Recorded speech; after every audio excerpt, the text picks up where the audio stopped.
Hello, I'm Sharon Roulier. Welcome to another Best of Summer edition of Reel to Reel. I hope you're enjoying these warm, hazy, lazy days of August.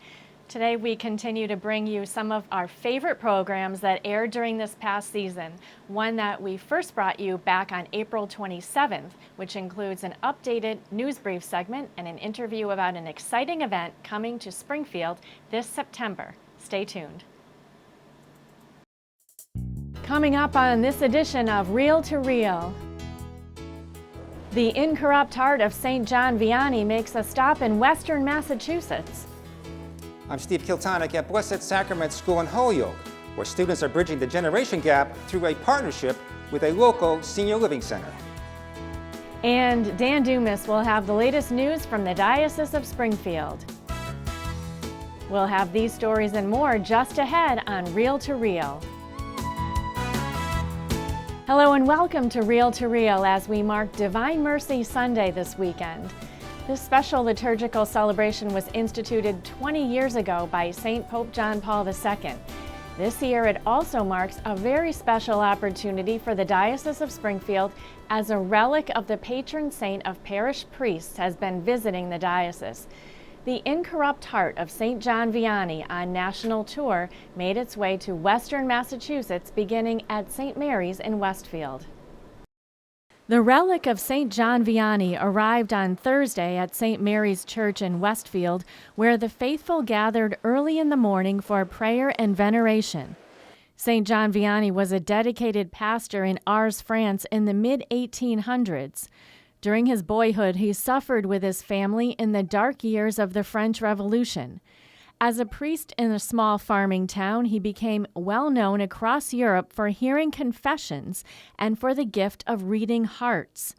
Sponsored by the Knights of Columbus, the Heart of a Priest tour was launched in the wake of the clergy sexual abuse crisis in the Catholic Church. The Knights saying that the saint offers an example to help the Church heal and rebuild. Members of the Knights are accompanying the relic, a rare opportunity for Catholics to witness.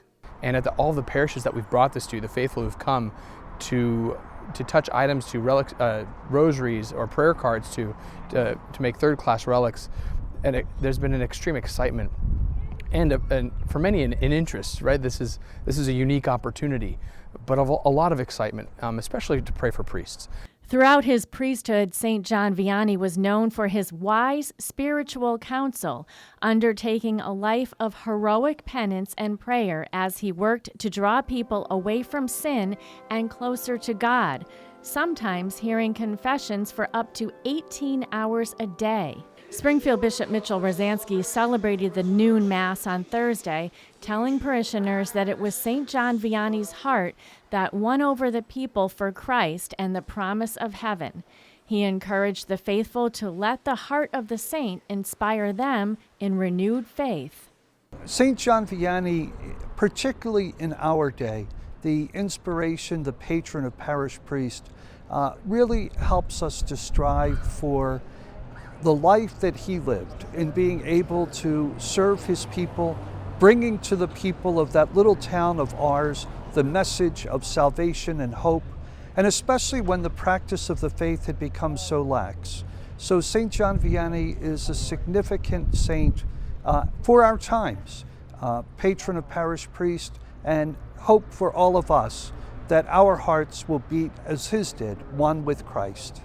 Michelle Suhaki is pastoral minister at St. Mary's. She says the parish was fortunate to be able to host the relic's visit, and personally it was a spiritually moving experience for her. I already venerated the relic when it first came out this morning, when we were setting up at 6:30 this morning, and words just couldn't come into my mouth because I didn't know what to expect, because I haven't ever seen a relic of this magnitude that was an organ. Like, I've seen other relics that might have been hair or bones, but this is an organ. And so what you expect an organ to look like, you expect it to look decayed, but yet this was not. So it was quite a miracle, I would say. From St. Mary's, the relic was brought to the Diocese of Burlington, Vermont, then back to Western Massachusetts today at the Shrine of Divine Mercy in Stockbridge. And this evening, there was veneration of the relic at St. Joseph's Church in Pittsfield. If you would like more information on the relic, we have a link at iobserve.org. Well, just in time for Easter, the newly restored Scala Sancta, or Holy Stairs, which were said to be walked by Jesus just before Pontius Pilate sentenced him to death, were revealed in Rome. The staircase is believed to have been moved from Pilate's palace in Jerusalem to Rome by Emperor Constantine's mother, St. Helena, after Christianity became the official religion of the Roman Empire in the 4th century. We learn more now in this Catholic News Service report. So we are now in the next to the last phase, I'd like to think the final phase, of the conservation of the Holy Stairs, the Pontifical Sanctuary of the Holy Stairs. Today we were privileged to uncover the stairs themselves, revealing the original marble steps that St. Helen brought from Jerusalem in 326. Now these steps are, for centuries, have been covered with a walnut wood covering for protection, and also because it makes it easier to mount the stairs. But what we saw this morning are the grooves and the troughs and the usage of millions of faithful over the years from the 3rd century on.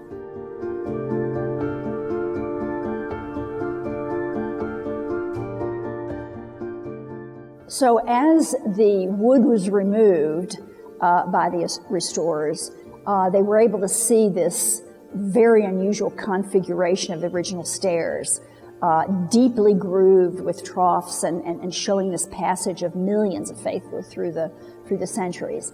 They also discovered these medieval crosses, also with a grating effect that was protecting, according to legend, the traces of Christ's blood as he mounted to be judged by Pontius Pilate.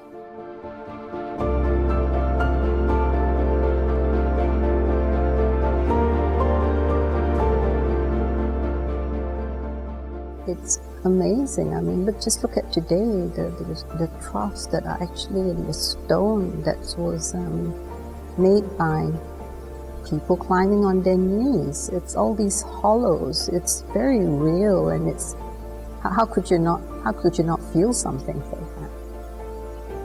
that? As it's uncovered now, we can actually have the opportunity to see it and feel it.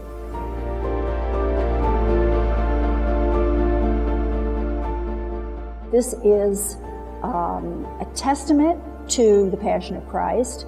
It's a theological message that teaches, but most of all, we restore the artistic patrimony and the historic patrimony of this site.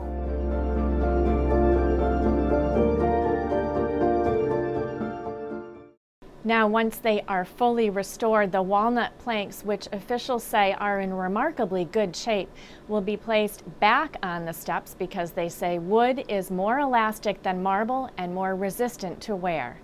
Amazing. And still to come on Reel to Reel, Dan Dumas has news of what's happening in the Diocese of Springfield, and Steve Kiltonick with a mentoring program that is bridging the generation gap. These stories and more are still to come on Reel to Reel. Like Catholic TV on Facebook. Once you're there, you can join in on discussions, make friends with other Catholic TV fans, watch behind-the-scenes videos from the studio, just finished this today, and stay up to date with the Catholic world. All this at facebook.com/CatholicTV.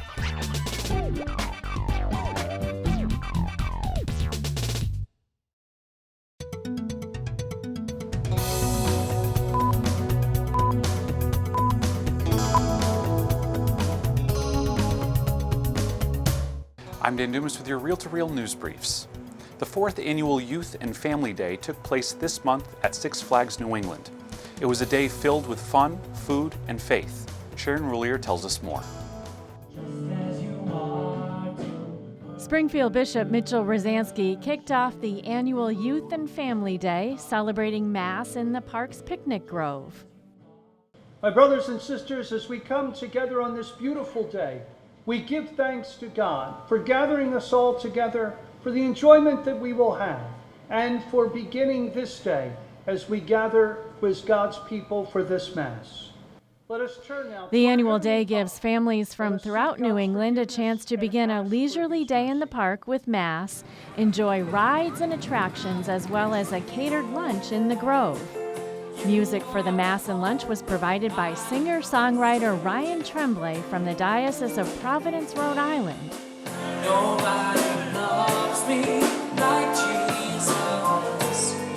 Out here in the wild.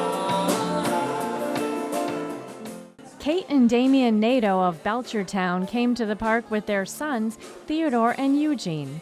It's the perfect day for us to be able to go and celebrate, not just with our family, but with our Catholic family at large, and to be able to start the day with Mass and then to be able to come back together for a meal and fellowship in the middle of the day and still have fun on our own, too. And what are you guys looking forward to? The roller coasters. The roller coasters. And what do you want to do?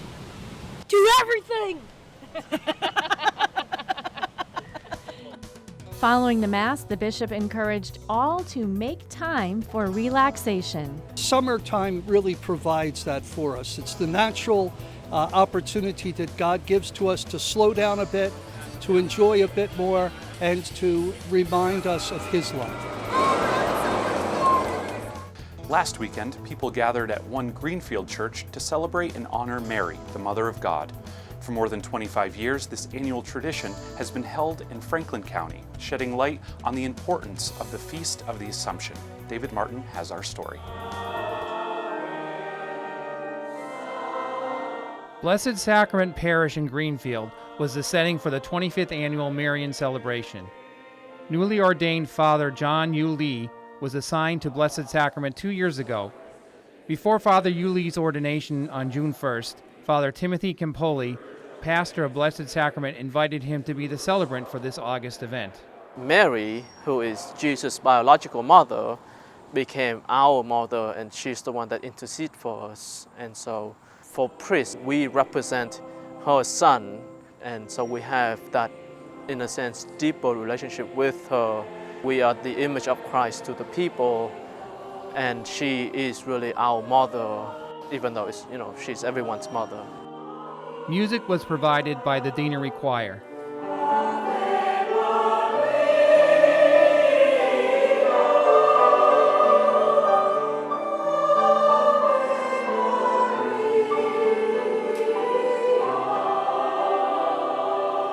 Sponsored by the Franklin County Deanery, several priests and deacons from the area participated, including Deacon Bob O'Connor from Blessed Sacrament Parish. I think, it's important for parishes to pass along the rich traditions of those parishes to the newly ordained priests.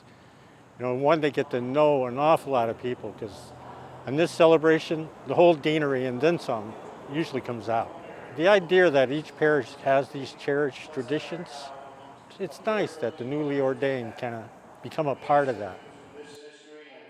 Deacon O'Connor reminded the faithful of the importance of focusing on Mary and her recent new title, Mother of the Church. The celebration included a rosary procession and crowning of a statue of Our Lady. After the service, blessings were offered by Father Yu Lee and his ordination class member, Father Dennis Scavera. In Greenfield, I'm David Martin. And remember, you can always stay informed on all the latest news in the Catholic Church, locally and beyond, by logging on to iobserve.org. There you can read articles written by our Catholic communications staff, as well as view archived episodes of Real to Real. That's iobserve.org. I'm Dan Dumas, and those were your Real to Real news briefs.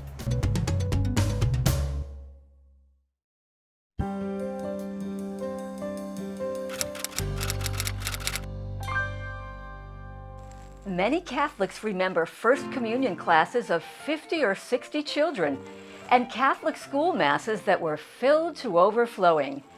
And while some may wonder where the youth of the Church have gone, the cover story in the August issue of the Catholic Mirror provides an answer. They're right here. At Blessed Sacrament Parish in Holyoke, a newly formed youth group, Catholics in Action, or CIA, was initiated by 3 middle schoolers and has grown to nearly 6 times that number in a year. The testimonies of the youths, their leaders, and their pastor illustrate the spiritual growth that abounds when children and youth are integrated into the life of the parish community. And in spite of the busy lives of Catholic families, our parish angel, Jen Sadie, a young mother of 3, demonstrates how putting God first keeps families balanced and strong.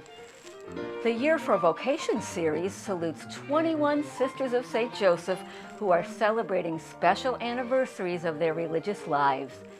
And the Diocesan History series looks back at the years 1895 to 1920, when many religious communities began their ministry in schools, orphanages, and hospitals. As local students prepare to return to schools throughout Western Massachusetts, the very first classes will begin at the diocese's newest Catholic college, Thomas Aquinas in Northfield. In his column, Bishop Rosansky reflects on the beauty of summer, the ongoing efforts of Catholic bishops to protect children and youth, and the upcoming 100th anniversary of the birth of Springfield Bishop Joseph McGuire, who died in 2014. A special tribute to Bishop McGuire is offered by Monsignor Christopher Connolly. And perhaps these final weeks of summer will be a time for adult Catholics to reflect on ways we can welcome, acknowledge, and involve young people in our parish communities, and let these youngsters renew our own faith in the Lord who leads all souls to heaven and loves each one of us unconditionally. At the editor's desk, I'm Rebecca Drake.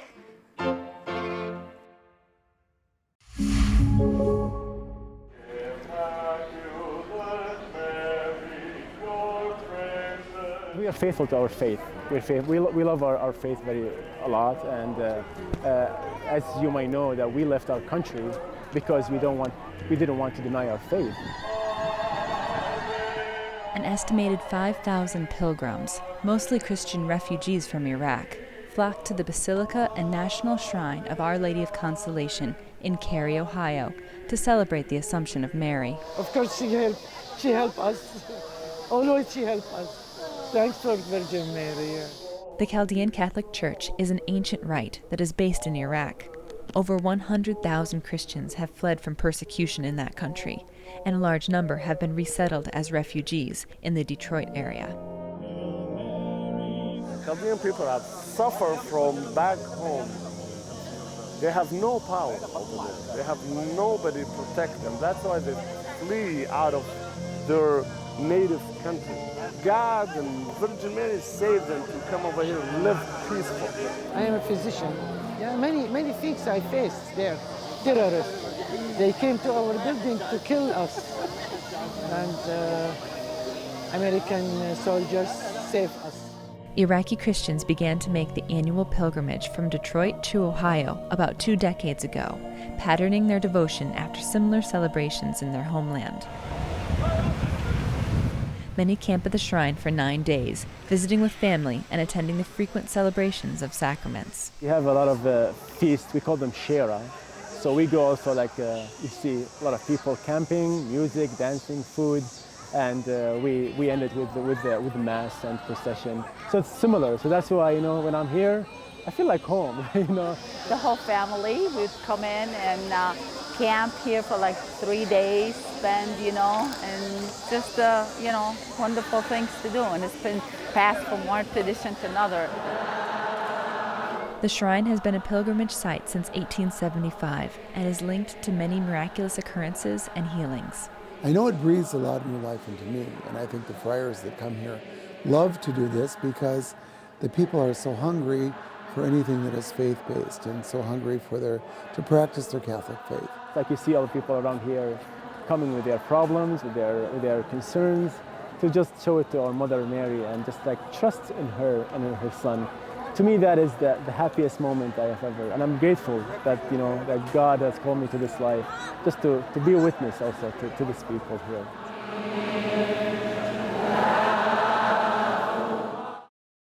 Merriam-Webster defines the generation gap as the difference in opinion and values between young and old.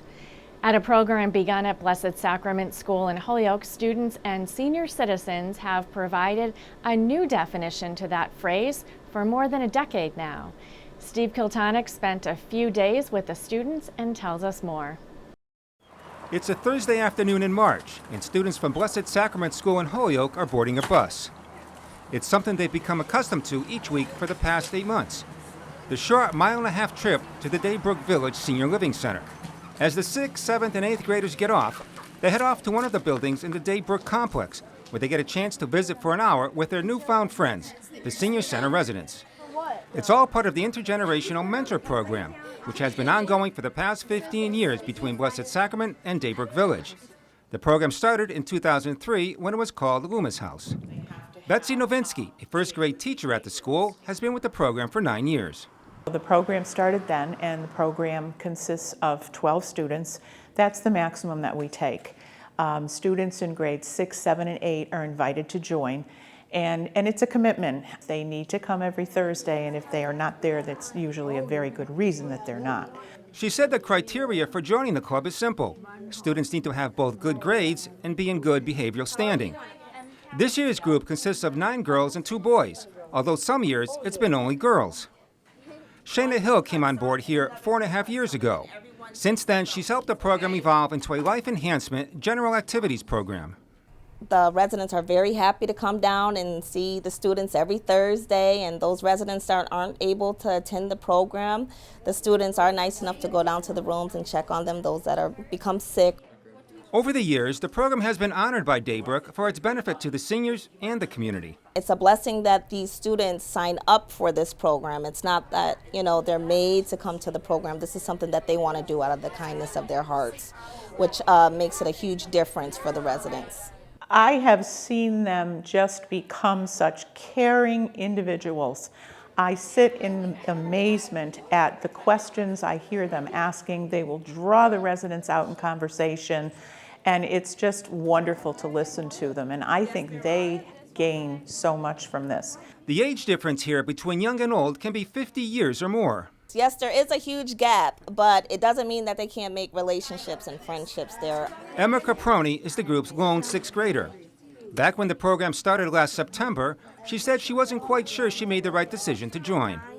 At first I was kind of afraid because, I don't really know anyone there, but now I've started to, break out my shell and started to, talk more, and, now I know the people there, and it's much different. Shayna oversees the various activities between the students and seniors. Board games are big. Bingo, trivia, Family Feud. Crafts are also popular. This day they're making foam birds. Some days we'll do socials for a holiday, like St. Patrick's Day social, Valentine's Day social, and we'll just talk and have food. Emma's developed a special bond with Nancy. Both share a common interest, basketball, but the conversation can touch on any number of topics. Nancy said the trivia competitions can get pretty competitive. These children are exceptional in their knowledge, really. They know answers to questions about things back in the 1920s as well as now. So they give you a history lesson, huh? They are. They are very smart children. Emma's learned, to her surprise, that both share more similarities than differences. That things aren't actually so different from what they were back then. Some stuff we still do the original way, but we sometimes put a new spin on it. The weekly gatherings has had a big impact on her and the other residents. It means a lot because it brings the young people in to talk with and communicate with and find out what's going on in their life. And we don't get a lot of chance to see young people here. It's just all those young ladies that are 80 and 90. This is Julian Parent's 3rd and final year in the program. I just really love meeting new people, just making new friends, and just having new experiences, and just talking to the residents there. What do you enjoy most about it, about meeting with the seniors? Just learning what it was like back then without all this technology that we take for granted nowadays, and just what it was like back then, the sports they played and the schools they went to and the friends they met. Julian learned some valuable advice from one resident, Bob, a Navy vet who passed away a few weeks before this interview. So that was really sad. But he taught us a couple good life lessons that I still keep with me today. What did he teach you? He taught me just to live every day as it happens and just stay positive and just don't let anything bring you down. This is 7th grader Anna Puddick's second year in the program. I've always loved just communicating with people, especially elders, and I just love talking and people, I love learning about people's history, their past, and it's just super interesting to me. Anna, whose favorite subject is history, spoke to another resident, a war vet. He was shot in the shoulder, here, and so sometimes, it'll make it hard for him to move his arm, and it'll kind of just go limp. It makes me kind of amazed what they go through, because reading books, it'll tell you a lot, but talking in person with an actual veteran who's in a war, it tells you a lot more. Mary Benoit is proud to have spent 37 years as a middle school teacher. It's a thrill because it brings back what I used to do for my teaching work. And they're super. They are enthusiastic. They're so generous with their time. And so it's just been a breath of fresh air, first of all, because they're such neat kids. For Benoit, the generation gap evaporates with this program. Kids can think that, older people are a little bit strange, perhaps, or there could be old fogies, and I think that disappears with the first or second meeting, that they really see that the things that they experienced and we experience, even though there's 40 or 50 years difference, aren't that different. Graduation doesn't necessarily mean the end of a friendship. Students oftentimes come back to visit and reconnect with the residents because of the strong bonds they've established. Some of our students here, they come and visit the residents on summer break. They don't even have to come here. It's just out of the kindness of their hearts, and it makes a big difference. It really means a lot to them. But all good things do come to an end, even if for a temporary basis. On April 11th, a student graduation was held. They visited Daybrook one last time to officially close the program for the 2018-2019 academic year. The students and residents gathered for a pizza party and some cake.